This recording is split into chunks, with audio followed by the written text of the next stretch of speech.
오늘의 사연 시작하겠습니다.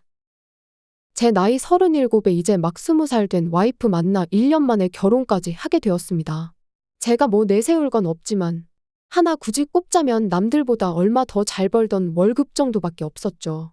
회사 신입 직원들하고 팀워크 키운다고 놀러 나갔다가 후배들이 남자끼리 마시면 그게 뭔 재미냐며 어떻게 인원수 맞춰서 합석을 주도했는데 아이러니하게도 거기서 남자 중 가장 나이가 많았던 저와 여자 중 나이가 가장 어렸던 와이프만 이야기가 잘 되어버렸던 거죠. 사실 그때야 저도 와이프도 서로 술이 좀 들어간 상태로 합석을 했었고 그냥 황소 뒷걸음질에 쥐를 잡았다고 생각을 했었죠. 아침에 눈을 떴을 때 옆에 잠들어 있던 와이프 보고 이거 뭐 신고라도 당하는 거 아닌가 덜컥 겁도 나고 도망이라도 가야 하나 그런 걱정을 했었어요. 실제로 몰래 내빼겠다고 조심조심 핸드폰이랑 시계랑 챙기고 있는데 그게 부산스러웠는지 제 인기척에 와이프가 잠에서 깨어버리고 말았습니다. 어떻게 설명을 해야 할지 당혹스러웠어요. 뭔 소리를 했는지 기억도 안 날 정도로 횡설수설했던 것 같습니다. 그런데 와이프가 먼저 자기가 어제 술에 많이 취했을지언정 필름이 끊겼던 건 아니라며 제가 다 마음에 있으니 따라온 거라고 걱정 말라고 하더라고요. 그러곤 자기를 이렇게 그냥 보낼 거냐며 출출한데 어디 가서 해장이나 하러 가자며 저를 같이 따라 나왔어요. 그렇게 순대국으로 해장하면서 말짱한 정신으로 다시 통성명도 하고 자기소개도 하고 연락처도 교환했습니다. 월요일 돼서 회사 출근했더니 제 무용담이 회사 전체에 퍼져 있더군요. 후배들은 물론이고 직장 선배들까지 저보고 그런 재주가 다 있었냐며 부럽다고 아주 난리도 아니었습니다. 사실 연락처를 교환했지만 선뜻 제가 먼저 연락하기가 그렇더라고요. 아무래도 나이 차이가 있는 두 사람이었다 보니까 제가 좀 조심스러웠습니다. 일주일 가까이 연락을 안 하고 있었는데 부침성 좋은 후배 한 놈이 저한테 새 여자친구랑은 어떻게 돼가냐며 능글맞게 물어왔었고 당시 상황을 이야기했더니 믿져야 본전 아니냐. 남자가 먼저 연락하는 게 당연한 거 아니냐며 저를 부추겨서 그렇게 처음 연락을 하게 되었습니다. 전화를 한 건 아니고 문자를 보냈는데 토요일에 헤어지고 나서 금요일에 연락하는 사람이 어디 있냐며 뭐 손가락이라도 부러진 줄 알았다고 곧바로 답장이 오더군요. 그렇게 다시 연락을 주고받는 사이가 되었고 꽤나 자주 만나게 되었죠. 처음이 너무 빨라서 그랬나 두 번째는 오히려 더 오래 걸렸습니다. 퇴근하고 만나 같이 식사하고 주말에 영화도 보러 가고 차 타고 멀리까지 나가 분위기 좋은 데도 다녀오고 거의 연애하는 거나 마찬가지인 사이가 되어 있었죠.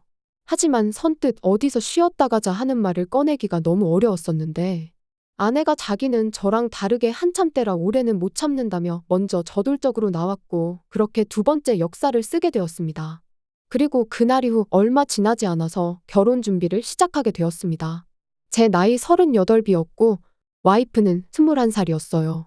갑작스럽게 결혼을 결정한 이유는 예상하셨을 수도 있지만 두 번째 역사를 쓰고 나서 속도 위반을 해버리고 말았거든요. 급하게 결혼을 준비하게 되면서 장모님이 저랑 나이가 고작 5살 차이밖에 나지 않는다는 걸 알게 되었습니다. 그제서야 와이프와 제 나이 차이가 얼마나 많이 나는가 실감이 나더라고요. 장모님 또한 와이프를 엄청 젊은 나이에 가졌는데 그것에 얽힌 이야기도 알게 되었어요.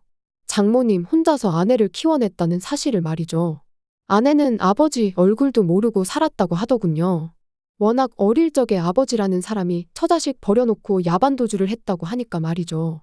그래서 그런가 장모님은 제가 끝까지 와이프를 책임지겠다는 말에 저를 엄청 좋게 봤습니다. 누구랑 다르게 책임감이 넘친다며 우리 딸을 잘 부탁한다고 했거든요. 결혼을 하면서 가장 부담스러웠던 게 장모님이었습니다. 제가 아내랑 17살 차이가 나는 데 비해 장모님하고는 고작 5살 차이밖에 나지 않았다 보니 같은 대화를 나누더라도 장모님하고 오히려 공감대가 더 많았어요. 심지어 어렸을 때 좋아했던 가수까지 똑같더군요. 이게 얼마나 부담스러운지는 모르는 분은 평생 모를 겁니다. 제가 호영호제하면서 엄청 친하게 지내는 형님 한 분이 있는데 그 형님이 저랑 나이가 7살 차이가 나거든요. 그 형님보다 고작 2살밖에 차이가 나지 않는데 차라리 누님이라고 부르면 불렀지 장모님이라고 부르기 참 그렇더라고요. 특히나 사람 많은 데 가면 더 그랬어요. 액면가만 보면 장모님이 제 또래거나 저보다 어리다고 해도 믿을 사람이 수두룩했을 텐데 셋이서 같이 어디를 가더라도 저랑 장모님을 부부로 보고 아내를 사촌 동생이나 조카 정도로 보는 사람들이 더 많았지, 저랑 아내를 부부로 보는 사람들은 거의 없을 정도였습니다. 심지어 아이 태어나고 나서도 늦둥이 키우기 힘들지 않냐는 질문을 받을 정도였어요. 하지만 아내는 그런 사람들의 오해를 오히려 즐기는 듯 했네요. 저야 불편하지만 자식된 입장에서 어머니 젊게 보고 예쁘다는데 싫어하는 딸이 어디 있겠나요? 심지어 저희 직장 선배 중 몇몇 결혼 안 한 분들이 있는데 지나가는 말로 내가 네 장인어른이 돼주고 싶다 하는 식으로 이야기하는 사람들도 있었습니다. 혼자인 장모님과 비슷한 또래로 살아가는 고충은 이 정도만 설명해도 충분히 이해가 가시지 않을까 생각되네요. 아무튼 제 결혼에 대해서 몇몇은 저보고 전생에 나라를 구했다는 사람도 있었지만 반대 의견도 좀 있었어요. 이제 21살짜리 와이프를 감당할 수나 있겠냐 하는 사람들이 더 많았죠. 저희 부모님도 아이만 없었더라면 이 결혼을 반대했을 거라고 했으니 말입니다. 하지만 몇몇 사람들의 그러한 우려와는 다르게 저희 결혼 생활은 꽤나 괜찮은 편이었습니다. 사실 장모님 혼자 몸으로 힘들게 아내를 키웠다 보니 아내도 대학 진학을 포기하고 사회생활을 시작했던 거였거든요. 아이 때문에 회사는 그만두게 되었는데 치열하게 살아왔다 보니 여유 있는 지금의 삶이 너무 좋다는 식으로 매일같이 말해왔어요. 솜씨는 형편없었지만 퇴근하고 온 저 맛있는 거 해주겠다고 서투른 손재주로 국도 끓이고 반찬도 하고 하는데 먹는 건 고역이었지만 솔직히 그 마음은 높이 사주고 싶었고 나름 알콩달콩한 신혼생활을 보냈습니다. 아이가 태어나고 아내도 책임감이라는 게 생겨서 더 집안 살림에 열심이었고 나름 이상적인 결혼 생활을 보내고 있었는데 여기서 생각도 해본 적 없는 복병이 튀어나왔습니다. 아내가 육아와 가사 전반을 담당하고 있었는데 아이가 커감에 따라 인맥이란 게 생기게 되면서 점점 자신의 삶을 남들과 비교를 하기 시작했어요. 특히 아내랑 친하게 지내는 언니라는 사람이 있는데 아이끼리는 나이가 같지만 아내와는 나이차가 7살이나 나는 사람이었습니다.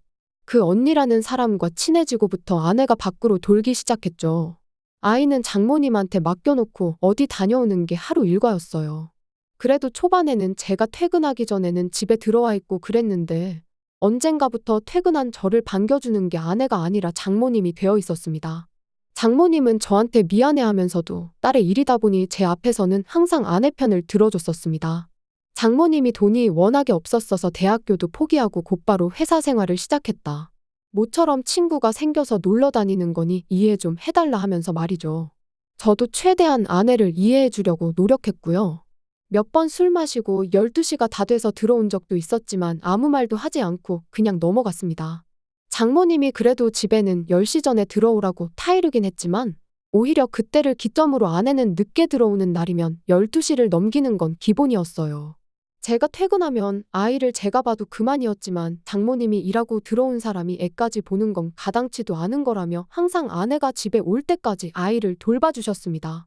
그렇다 보니 같이 저녁 식사하면서 장모님하고 이런저런 이야기도 나누게 되었고요. 아무래도 먼저 말했던 것처럼 장모님하고 또래가 비슷했다 보니 대화는 아내랑 나누는 것보다 훨씬 더 잘 통했습니다. 아무래도 비슷한 시대를 살아왔으니 당연한 일이겠죠. 그렇게 장모님하고 하루가 다르게 친해지고 있던 어느 날이었죠. 퇴근하고 왔는데 현관문 밖으로 아내와 장모님이 싸우는 소리가 들리더군요.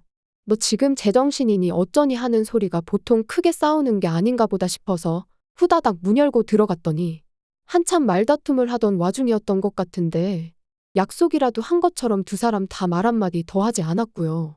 장모님이 아내랑 단둘이 할 말이 있다고 해서 잠깐 집 앞에 있는 카페에 좀 다녀온다길래 그러라 했습니다. 장모님이 차려놓은 저녁 식사하면서 핸드폰을 만지작대고 있는데 방에서 아내 핸드폰이 울리더라고요. 급하게 나간다고 핸드폰을 두고 나갔구나 싶었어요.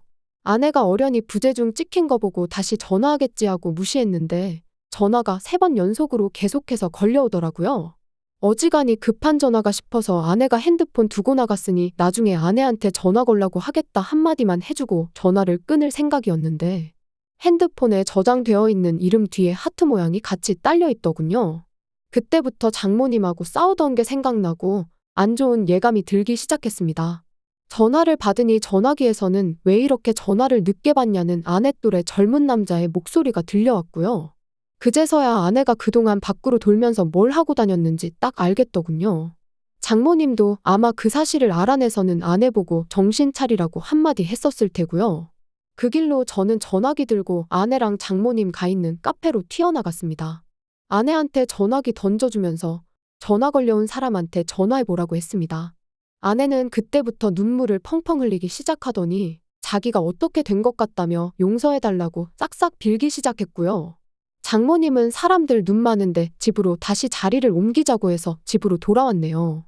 밖에서는 눈물 펑펑 쏟으며 용서해달라더니 집에 도착해서는 자기 인생 꼴이 이게 뭐냐며 신세한탄을 하기 시작하더군요. 뭐 언니랑 같이 다니면서 새로운 세상을 봤다 하면서 장황하게 설명을 하는데 결과적으로 하는 말은 자기는 새 인생 찾아서 살고 싶다, 이혼하고 싶다 그런 이야기였습니다. 참 제 꼴이 우습구나 싶었고 하늘이 무너지는 듯 싶었습니다. 됐고 이 꼴 저 꼴 다 보기 싫다고 아내 짐 싸서 애랑 같이 장모님 집으로 보내버렸습니다. 그런데 다음날 퇴근하고 오니 집에 장모님이 애랑 같이 저희 집에 와 있더군요. 뭐 하시는 거냐 따졌더니 장모님이 제 앞에 눈물을 보이더군요. 이러면 안 되는 거 아는데 내 자식 일이다 보니 뻔뻔하게 부탁 한번 하러 왔다고 하더군요. 우리 딸 새 출발할 수 있게 이혼해달라는 부탁이었어요. 거기에 조건이 하나 더 붙었죠. 나이가 어리니 새 출발하는 건 문제 없을 텐데 애가 있는 게 걸린다며. 애는 내가 이 집에 먹고 자고 하면서 대신 키워주겠다 하는 겁니다.